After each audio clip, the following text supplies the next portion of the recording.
ಸ್ನೇಹಿತರೆ ನಮಸ್ಕಾರ. ಭಾರತದಲ್ಲಿರುವಂಥ ಅಹಮದಿಯರು ಪಾಕಿಸ್ತಾನದಲ್ಲಿರುವಂಥ ಅಹಮದಿಯರಿಗಿಂತ ಉತ್ತಮವಾದಂಥ ಜೀವನವನ್ನು ನಡೆಸ್ತಾ ಇದ್ದಾರೆ. ಇದು ನನ್ನ ಮಾತಲ್ಲ.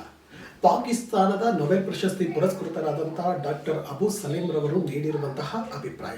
ಗೆಳೆಯರೆ, ಭಾರತ ಸಂವಿಧಾನದ ಸಮರ್ಪಣಾ ದಿನವನ್ನು ನಾವೆಲ್ಲರೂ ಅತ್ಯಂತ ಸಂಭ್ರಮ ಸಡಗರದಿಂದ ಆಚರಿಸ್ತಾ ಇದ್ದರೆ, ನೆರೆಯ ಪಾಕಿಸ್ತಾನದಲ್ಲಿ ರಾಜಕೀಯ ಕಾರಣದಿಂದ, ಸಾಮಾಜಿಕ ಕಾರಣದಿಂದ ಮತ್ತು ಧಾರ್ಮಿಕ ಕಾರಣದಿಂದ ದಂಗೆಗಳು ಪ್ರಾರಂಭವಾಗಿದ್ದಾವೆ.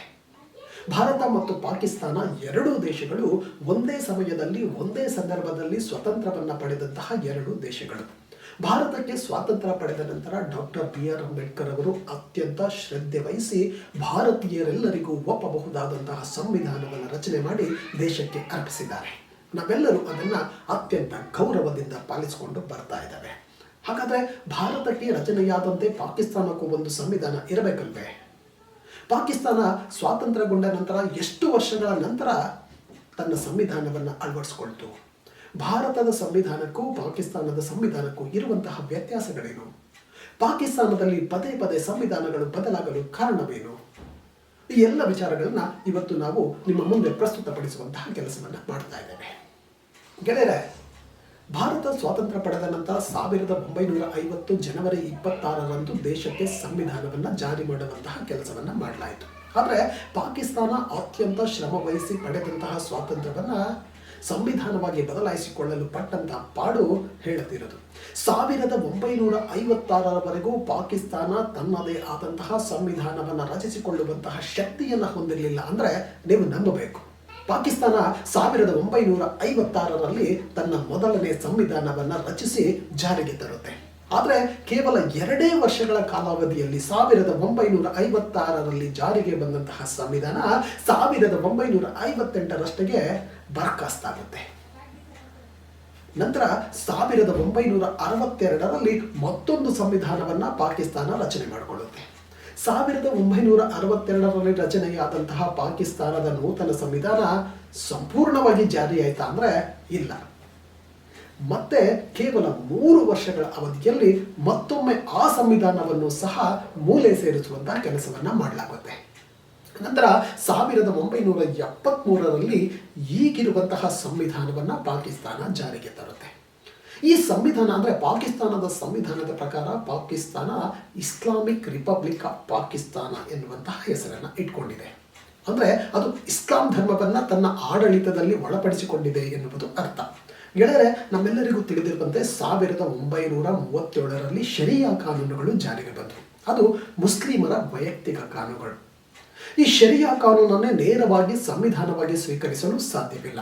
ಆದರೆ ಅದರ ಅಂಶಗಳನ್ನು ಇಟ್ಕೊಂಡು ಸಾಕಷ್ಟು ಇಸ್ಲಾಂ ದೇಶಗಳು ತಮ್ಮ ಸಂವಿಧಾನವನ್ನು ರಚನೆ ಮಾಡಿಕೊಂಡಿದ್ದಾವೆ.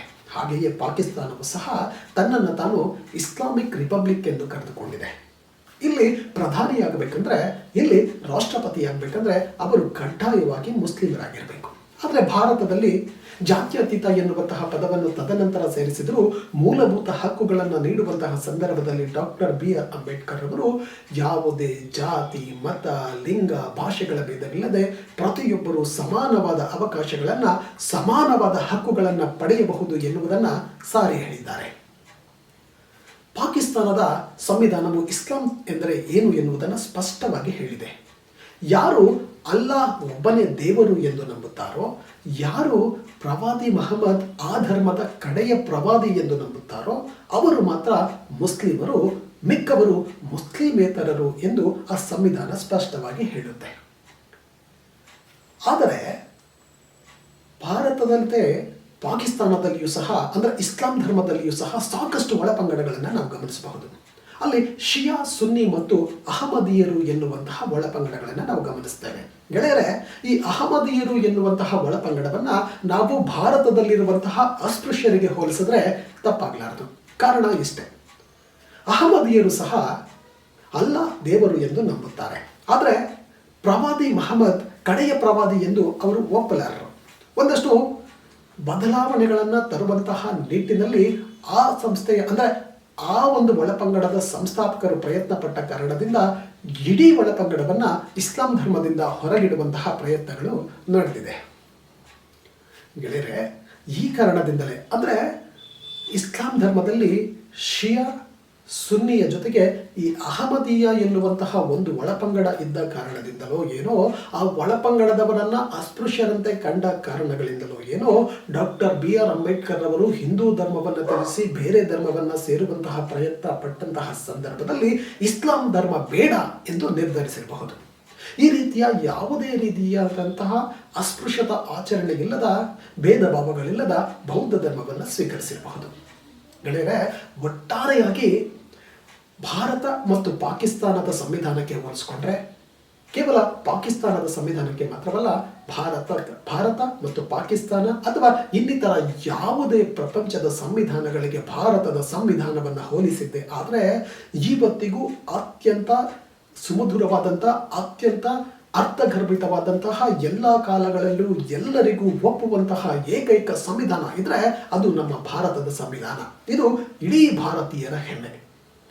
ಈ ಅಪರೂಪವಾದಂತಹ, ಈ ಅದ್ಭುತವಾದಂತಹ ಸಂವಿಧಾನವನ್ನು ನಮಗೆ ನೀಡಿದಂತಹ ಡಾಕ್ಟರ್ BR ಅಂಬೇಡ್ಕರ್ ಅವರನ್ನ ಈ ಸಂವಿಧಾನ ಸಮರ್ಪಣಾ ದಿನದಂದು ಸ್ಮರಿಸುತ್ತಾ, ಅವರ ಆಶಯಗಳು ಸದಾಕಾಲ ಭಾರತದಲ್ಲಿ ಹಚ್ಚ ಹಸಿರಾಗಿರಲಿ ಎನ್ನುವಂತಹ ಆಶಯವನ್ನು ವ್ಯಕ್ತಪಡಿಸುತ್ತಾ ಈ ಕಾರ್ಯಕ್ರಮವನ್ನು ಮುಗಿಸ್ತಾ ಇದ್ದೇನೆ.